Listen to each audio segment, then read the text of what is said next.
Hello students, मैं आपका teacher science teacher Chandan Kumar. हम आज 8 क्लास के साइंस थर्ड चैप्टर जिसका नाम है कंजर्वेशन ऑफ बायोडाइवर्सिटी, उसके आज वीडियो का पार्ट 2 में हम पढ़ेंगे। जैसे कि हमने वीडियो का फर्स्ट पार्ट में बायोडाइवर्सिटी, उसके डिफोरेस्टेशन के क्या क्या कॉज होते हैं, कारण क्या है और कॉन्सिक्वेंस का रिजल्ट क्या है, तो सब हमने वो सब पढ़ लिया था।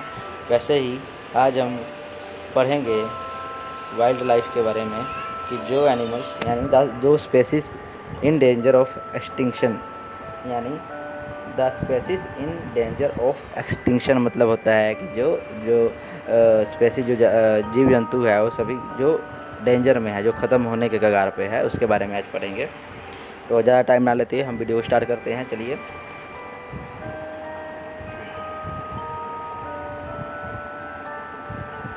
The International Union of Conservation of Nature and Natural Resources has identified and categorized the species of plant and animal which are under the possible or imminent danger of becoming extinct in the near or distant future into 3 groups। यानी जो international union है conservation of nature को, जो nature को conserve करने वाला union है, उसके अनुसार ये आइडेंटिफाई किया गया कि कुछ स्पेसीज जैसे प्लांट या एनिमल के हैं जो कि कुछ टाइम के बाद पॉसिबल होगा कि वो ख़त्म हो जाएंगे, यानी मतलब उनका जो एग्जिस्टेंस है वो ख़त्म हो जाएगा, ख़त्म होने का भी कगार पे है। उनकी जो मात्रा है बहुत कम है और उसको ऐसे ही उनको मतलब यूज़ किया जाएगा, पेड़ पौधों को या जानवरों को मारा जाएगा तो एक टाइम आएगा कि वो ख़त्म हो जाएगा। तो इसको 3 ग्रुप्स में डिवाइड किया गया है। एक है endangered species, these are the species which face immediate threat और extinction। ये जो स्पेसीज है ये फेस करें immediate threat of extinction, जिनके ये बहुत जल्दी ख़त्म होने वाले मतलब है। their number has been drastically reduced to a critical level either due to the indiscriminate hunting or due to destruction of their habitats। देखिए इन जो ये जो एनिमल्स हैं इनके ख़त्म होने का कारण ये है कि इनका मतलब बिना किसी मतलब भेदभाव, मतलब बिना किसी सोचते समझे, बिना सोच समझ के इसका इन जानवरों का शिकार किया जा रहा है और इनके जो हैबिटेट है जहाँ ये रहते हैं उनको नष्ट किया जा रहा है, इसलिए ये ख़त्म होने के कगार पे हैं। If the same factor continue, these species would soon become extinct। और ये अगर ऐसे ही कंटिन्यू रहा तो ये बहुत ही जल्दी ख़त्म हो जाएगा। India rhino, Asiatic lion, great India bustard are some example of endangered species. देखिए जो रेनो है, इंडियन रेनो है और एशियाटिक लायंस जो शेर है एशिया वाले, और ग्रेट इंडियन बस्टर्ड जो है वो काफ़ी इंडेंजर्ड स्पेसीज है। ये मतलब मतलब इंडेंजर इनका ख़त्म होने की ही मात्रा पे है। vulnerable species, these are the species that declining but still have sufficient number of individual in their natural habitat। ये भी जो है काफ़ी कम है लेकिन इनके जो नंबर है सफिशेंट है, ठीक है, मतलब काफ़ी मात्रा में फिर भी है। ये भी मतलब ख़त्म होने वाले ही हैं लेकिन इनकी जो मात्रा अवेलेबल है अभी, ठीक है, इनकी क्योंकि इनका नेचुरल हैबिटेट है, अभी इनके जो जहाँ ये रहते हैं वहाँ पर इनका निवास जो है सही है, इसलिए। However in near future they might represent the category of endangered species. पर अगर ऐसे ही रहा तो ये फ्यूचर में क्या होगा, इंडेंजर्ड स्पेसीज में आ जाएगा। In case of casual factor of their decline are not removed. अगर इनका जो डिक्लाइन है उनको अगर कैजुअल फैक्टर जो है उसको रिमूव ना किया गया तो ये फ्यूचर में क्या होगा, ये भी इंडेंजर्ड में आ जाएगा। जैसे musk deer, sambar, spotted deer, black buck are few example. जैसे डियर हो गया, हिरन हो गया, सांबर हो गया, स्पॉटेड डियर हो गया और ब्लैक बक जो होते हैं वो भी ख़त्म होने के कगार पे है। रेयर स्पेसीज कौन कौन से हैं? These are localized in certain geographical area, exhibit scattered population considering the global environment। ये कुछ लोकलाइज्ड सर्टन जोग्राफिकल एरिया हैं जहाँ पर एग्जिबिट स्कैटर्ड पॉपुलेशन, ये ग्लोबल एनवायरनमेंट में जो एनिमल जोग्राफिकली रह रहे हैं उसके बारे में बात हो रहा है, जो लोकल एरिया है वहाँ पर thus their overall population in the world is small. इनका जो पॉपुलेशन है पूरे वर्ल्ड में बहुत कम है। इन फ्यूचर दिस स्पेसिस में आइदर में enter into the category of vulnerable और इंडेंजर्ड स्पेसीज। और कुछ टाइम के बाद ये वल्नरेबल और इंडेंजर्ड स्पेसीज में एंटर कर जाएगा। Indian elephant will wild buffalo Asiatic wild ass are few example of category. जैसे एशियाटिक गधा है और वाइल्ड जो बफेलो है और इंडियन एलिफेंट है, ये इस कैटेगरी में आते हैं। Threatened species. A species belonging to any one of the above three category is classified as a threatened। अगर इन तीनों में से कोई भी कैटेगरी में जो एनिमल बिलोंग कर रहा है, जैसे कि इंडेंजर्ड में कर रहा है या रेयर में कर रहा है या वल्नरेबल में कर रहा है, तीनों में से कोई भी स्पेसीज से कोई एनिमल बिलोंग करता है उसको थ्रेटेड स्पेसीज बोला जाएगा। These species are to be identified and conserved to avoid their entry into the category of rare, vulnerable and endangered species. और इन स्पेसीज को कैटेगराइज करके इनको वल्नरेबल और इंडेंजर्ड और क्या बोलते हैं रेयर में एंटर होने से रोकना चाहिए। Protected species of Indian wildlife. कैसे इनको प्रोटेक्ट किया जाएगा इंडियन वाइल्ड लाइफ को? The following wild animal have been enlisted as a threatened and protected species in India। ये मस्क डियर कैसे प्रोटेक्ट, मस्क डियर को कैसे कौन से एनिमल्स हैं इनको लिस्ट बनाया जाए प्रोटेक्ट। मस्क डियर हो गया, भारत स्वैम्प डियर हो गया, डक हो गया, हॉर्न्ड पीसेंट हो गया, monal pheasant, great Indian bustard, Indian gazelles और चिंकारा, पी पोल, घड़ियाल, मार्शल क्रोकोडाइल, पाइथन्स, लेथरीटोडाइल, albino snow leopard. Protect area in India. कैसे एरिया प्रोटेक्ट किया जा सकता है? To protect and conserve the wild life in India the government has passed the wild life protection act in 1970। India ने wild life को protect करने के लिए एक 1972 में एक प्रोटेक्शन एक्ट पास किया था, वाइल्ड लाइफ प्रोटेक्शन एक्ट पास किया था। Under this act a large number of national parks, sanctuaries and biosphere reserve have been stabilized in different part of India. इस एक्ट के दौरान बहुत से नेशनल पार्क हो गया, वाइल्ड लाइफ सेंचुरी हो गई और बायोस्फीयर रिजर्व को स्थापना की गई थी। नेशनल पार्क क्या होता है? और national park is a characterized by an area reserved for the betterment of wildlife where foresting, grazing, cultivation is prohibited। National park वो होता है जो कि रिजर्व किया हुआ एरिया है जहाँ पर फॉरेस्टिंग करना हो गया, फॉरेस्ट लगाना या ग्रासिंग करना या घास काटना या खेती बाड़ी करना रोक लगाया जाता है। It protect of flora and fauna of reserve area. ये फ्लोरा और फ्योना को प्रोटेक्ट करता है। Private ownership is not allowed in national park. जितने प्राइवेट ओनरशिप है उनको इसमें अलाउ नहीं किया जाता है। In all there are 97 national park in India were spread over 38,200 square kilometer containing nearly 1.16% of total geographical area of country.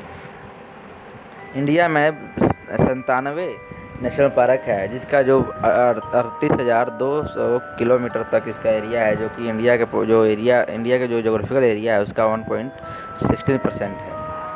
Important national park in India given table. सबसे Jim Corbett national park Uttarakhand में। Jim Corbett national park कहाँ है? उत्तराखंड में है। Kanha national park Madhya Pradesh. Palamau national park Jharkhand. Tadoba national park Maharashtra. Similipal national park Orissa. Sanctuaries क्या होते हैं?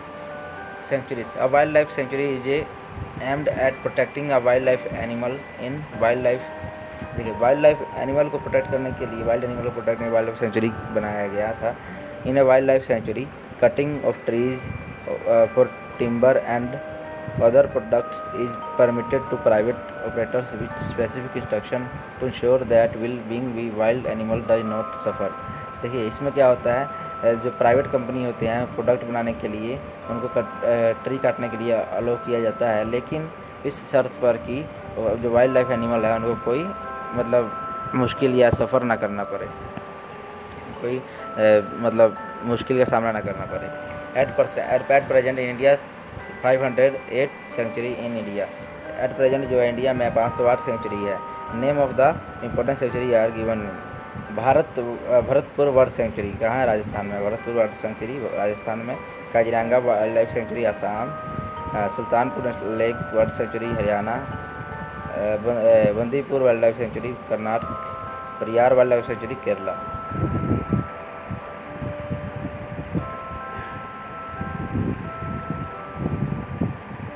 Biosphere reserve क्या है?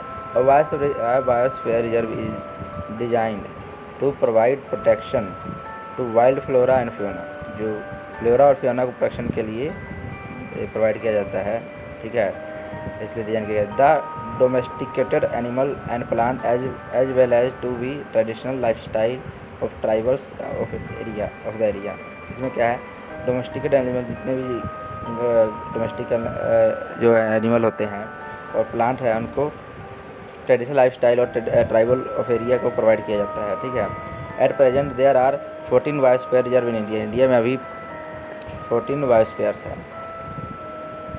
Biosphere reserve is much larger than national park और सेंचुरी। जो बायोस्फीयर है और नेशनल पार्क और सेंचुरी से बहुत बड़ा होता है। Important biosphere India: Nilgiri biosphere reserve, Nanda Devi biosphere reserve, Uttarakhand biosphere reserve, Nokrek biosphere reserve, Sundarban biosphere reserve. Zoological park है। Zoos are place where animal and birds are protected by keeping them in special cages और enclosure for public exhibition. Zoos वो प्लेस है जहाँ पर animal और bird को protect किया जाता है, उनको केज में रख के यानी पिंजड़े में रख के, और जहाँ ये एग्जिबिट किया जाता है, दूसरे मतलब जो पीपल्स होते हैं उनको एग्जिबिट किया जाता है। The animal are feed and care regularly by zoos authority. जो एनिमल्स होते हैं उनको खाना खिलाया जाता है और केयर देखभाल की जाती है किसके द्वारा? जो वहाँ के अथॉरिटीज़ हैं उनके द्वारा। Zoos play a important role in creating awareness among the people about the need to conserve nature. Zoo है जो लोगों को जागरूक बनाते हैं कि वो नेचर के प्रति उनको देखभाल करें, उनको देखरेख करने के लिए उनको अवेयर करते हैं। Botanical garden have been established to conserve rare and threatened plants. जो बोटनिकल गार्डन्स होते हैं वो इंडेंजर और चाहे जो भी ख़त्म होने वाले प्लांट्स है, रेयर कम प्लांट्स है, उनको क्या बोलते हैं, उनको कंजर्व यानी सुरक्षित करने के लिए लगाया गया। There are about 1600 botanical garden all over the world. पूरे वर्ल्ड में 1600 बोटिकल गार्डन्स हैं। Most botanical gardens also serve as seed banks where seeds are preserved under controlled condition. बहुत से ऐसे क्या बोलते हैं बोटिकल गार्डन हैं जो सीड बैंक का काम करते हैं, जो सीड्स प्रोवाइड करते हैं कंजर्व करके। Endemic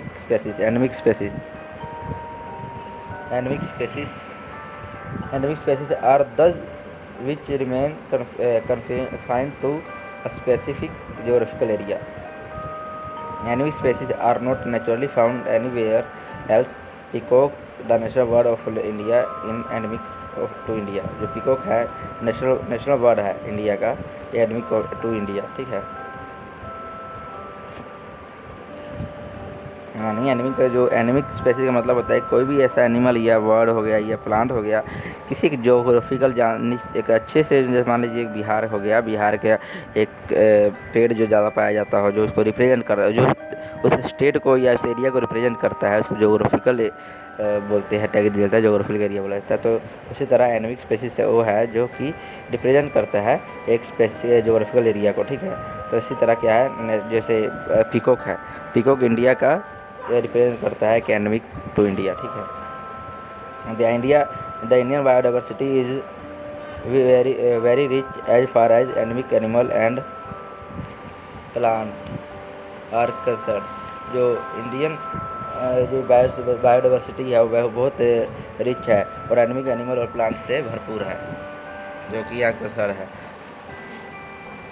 they are mostly found in north in east India. जो ज़्यादातर नॉर्थ ईस्ट इंडिया में पाया जाता है, द वेस्टर्न घाट या वेस्टर्न घाट में पाया जाता है।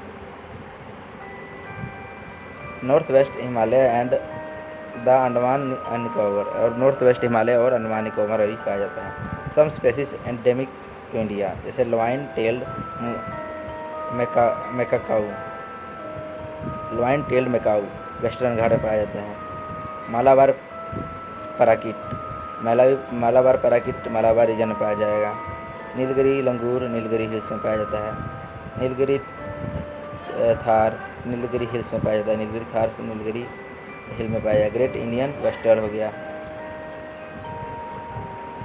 Project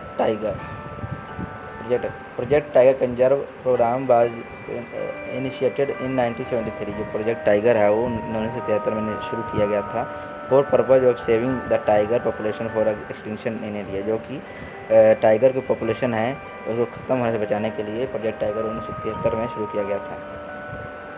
this one of the success story of wild life conservation in the whole world. ये एक सक्सेस मतलब स्टोरी है पूरे वर्ल्ड लाइफ का कंजर्व करने में, ठीक है, होल वर्ल्ड को। The population of wild tiger in India was about 40,000 at the turn of the century. जो पॉपुलेशन है टाइगर का इंडिया में वो 40,000 है इस सेंचुरी में। By 1972 number was the reduce अब टू अबाउट 1800। देखिए पहले इसका जो पूरे मतलब सेंचुरी में देखा जाए तो 40,000 था, जो कि रिड्यूस हो गए 1800 रह गया था। The project of conservation of tiger population was launched by the government of India with the help of international agency like world wild life fund ETC। देखिए इसमें क्या है, ये जो 1800 इसके रिड्यूस होने के कारण ये एक प्रोजेक्ट शुरू किया गया टाइगर प्रोजेक्ट पॉपुलेशन को कंट्रोल करने के लिए। एक प्रोजेक्ट शुरू किया गया इंडियन गवर्नमेंट के द्वारा। इसकी हेल्प के साथ इंटरनेशनल वर्ल्ड वाइल्ड लाइफ जो एजेंसी है उसके द्वारा। 9 tiger reserve in 9 state with a total area 13,017 square kilometre were set aside with the tiger population about 300। देखिए 9 टाइगर रिजर्व को मतलब 9 स्टेट में लगाया गया, जिसमें क्या था कि 13,017 स्क्वायर किलोमीटर के अंदर, जिसमें से 300 पॉपुलेशन टाइगर को छोड़ा गया था। Today there are 27 reserve spread over 27 state. आज के टाइम में 27 रिजर्व है जहाँ पर 17 स्टेट में यानी 70 स्टेट में रिजर्व किया गया है टाइगर प्रोजेक्ट को। Out of the total area 4,936 square kilometre, जो कि पूरा इसका एरिया देखा जाए तो 4,936 किलोमीटर है। Free from all human interference, जो कि ह्यूमन इंटरफेरेंस से फ्री है। Cattle grazing in this area has been stopped and several villages have been removed out. जो कैटल मतलब ग्रेजिंग करना या बकरी चराना जगह एनिमल चराना मना है वहाँ पर, और यहाँ के आसपास जो गांव थे उसको भी खाली मूव किया गया वहाँ से। Red list and red data book क्या है? Red list is a compilation of endangered wild life species. जो रेड लिस्ट है वो compilation endangered wild life species, जहाँ पर इसमें इंडेंजर्ड वाइल्ड लाइफ को नोट किया जाता है। Red data book provides information और population status of the endangered species. जो रेड डाटा बुक है वो क्या इन्फॉर्मेशन प्रोवाइड करता है, किसके बारे में? पॉपुलेशन इंडेंजर्ड स्पीसीज जो है उनके पॉपुलेशन के बारे में क्या प्रोवाइड करता है? रेड डाटा बुक प्रोवाइड करता है। Both the red list and red data book show the risk of extinction of wild life based on biological data. देखिए दोनों रेड लिस्ट हो गया और रेड डाटा बुक है, ये क्या शो करता है? जो रिस्क एक्सटिंक्शन जो वाइल्ड लाइफ है उनके बायोलॉजिकल डाटा जो है कि कितने एग्जिस्ट कर रहे हैं कितने नहीं, उनके बारे में ही बताता है। The first red data book of animal was compiled in 1999। जो पहला रेड डाटा बुक एनिमल था वो कंपाइल कब किया था? 1991 में किया गया था। In addition IUCN adopted revised the red list category in 1994। जो इसको फिर रिवाइज किया गया था 1994 यानी 1994 में इसको फिर से रिवाइज किया गया था। Migration, the movement of animal in large number from one place to another and back to their original home is called migration. जो एनिमल का मूवमेंट होता है एक प्लेस से दूसरे प्लेस पर और फिर अपने प्लेस पर वापस आ जाना, उसको माइग्रेशन कहा जाता है। Animal migrant during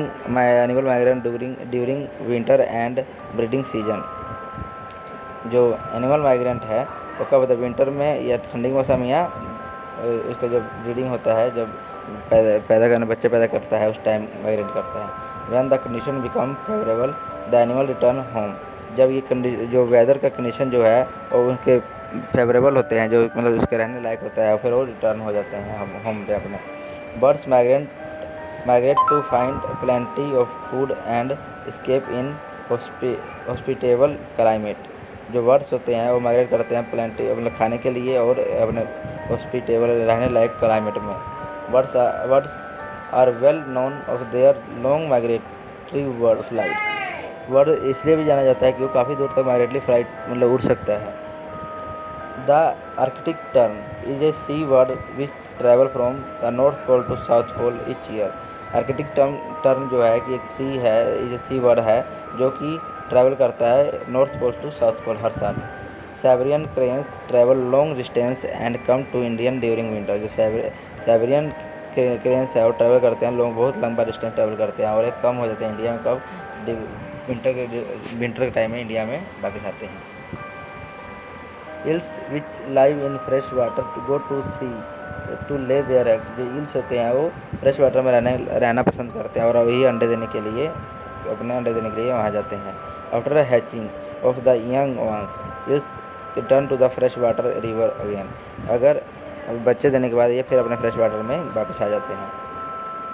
conservation of wild life और बायोडाइवर्सिटी। कैसे हम वाइल्ड लाइफ जो है उसको बायोडाइवर्सिटी को कंजर्व कर सकते हैं। Conservation of wild life involves the protection preservation perpetuation and judicious control of population of rare species of plant and animal in their natural habitat. देखिए कंजर्वेशन जो है वाइल्ड लाइफ को प्रोटेक्शन इसको कैसे हम प्रोटेक्ट करना, प्रिजर्व कैसे इसको देखभाल कैसे करना, परफेक्शन करना और कैसे जुडिशली कैसे कंट्रोल हम उसके पॉपुलेशन को कैसे रेयर जो पॉपुलेशन है उसको कैसे हम कंट्रोल कर सकते हैं उसके बारे में बताता है। The following important steps are proposed by scientist all over the world to save existing wildlife. जब जितने भी फॉलोइंग दिए गए हैं स्टेप्स वो साइंटिस्ट द्वारा वो एग्जिस्टिंग वाइल्ड लाइफ को पूरे वर्ल्ड में कैसे हम इसको मतलब देखभाल कर सकते हैं उसके बारे में बताया गया है। पहला, special attention should be given to the conserve the species which fall the category of endangered, vulnerable और रेयर स्पेसीज। तो बहुत स्पेशल जो अटेंशन जो है वो दिया जाता है कंजर्व स्पेसीज को, जो इंडेंजर में है वल्नरेबल और रेयर स्पेसीज में उनको बहुत ही अच्छे से देखभाल की जानी चाहिए। Proper planning of land and water utilized should be done to ensure the protection of wildlife in their natural habitat or in the man-made habitats such as zoo or botanical gardens। तो पूरा planning होना proper planning होना चाहिए land और water की utilise करने के लिए, ताकि हमें कैसे एनिमल को प्रोटेक्शन करना है उसको जब हम एनिमल को वाइल्ड लाइफ को प्रोटेक्ट किया जा रहा है तो उसको प्रॉपर हमें लैंड और वाटर की यूटिलाइज होना चाहिए। ठीक है, चाहे वो मैन मेड हैबिटेट हो या नेचुरल हैबिटेट हो, जैसे जू हो या बॉटनिकल गार्डन हो गया। Efforts should be made to preserve as many variety of food crops as possible including forage plants, timber trees, live stocks, aquacultures animals and domesticated animals. पूरा कोशिश करना चाहिए कि हम कैसे एनिमल्स को अलग अलग वैरायटी ऑफ क्रॉप्स जो हैं फूड क्रॉप्स है और फ्रेज प्लांट है या टिम्बर ट्रीज है उसको हम कैसे प्रिजर्व यानी इसको सुरक्षित रख सकते हैं। Each country should identify the habitat and area of wild relatives of the economically useful species and ensure the safety of this species. प्रत्येक कंट्री को ये आइडेंटिफाई करना है हैबिटेट जो एरिया है हैबिटेट्स को उस एरिया को आइडेंटिफाई करना चाहिए। ठीक है, और एवरी जितने उसके रिलेटिव जितने भी इकोनॉमिकल यूजफुल स्पेसीज है जैसे एनिमल्स हो गया या कोई भी सेफ्टी वाला स्पेसीज है उसको हम इंश्योर होना चाहिए कैसे उसको हम देखभाल कर सकते हैं।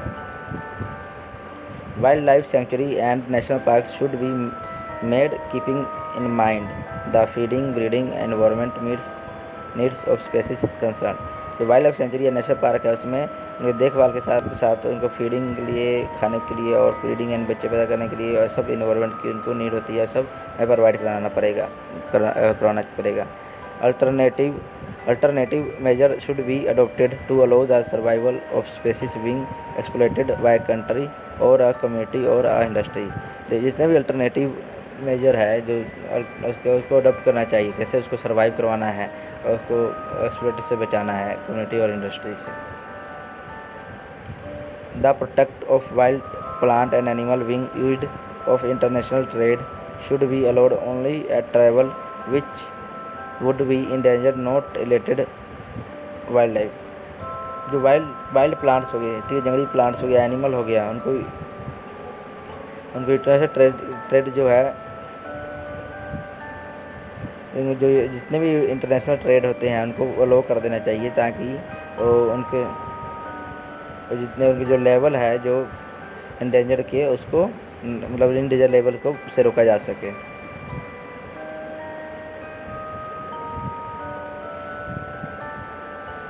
Migratory route should be marked out and protect for migratory birds. जो माइग्रेटरी रूट्स है उसको हमको मार्क्ड कर लेना चाहिए, ताकि हम उनको प्रोटेक्ट कर सके। Strict law have to be formed and enforce to check poaching and illegal hunting and trade animals. जो स्ट्रिक्ट लॉ है उसको बनाना चाहिए, ताकि इलीगल हंटिंग और ट्रेड को जो एनिमल का जो ट्रेड हो रहा है उसको रोका जा सके। ओके स्टूडेंट्स, हमारा जो ये वीडियो का पार्ट 2 है उसमें पूरा चैप्टर कंप्लीट हो रहा है। आई होप आप अच्छे से इसको समझेंगे, वीडियो देखेंगे तो, और बुक से रीड करेंगे। ओके, ले वीडियो को एंड करते हैं। Thank you.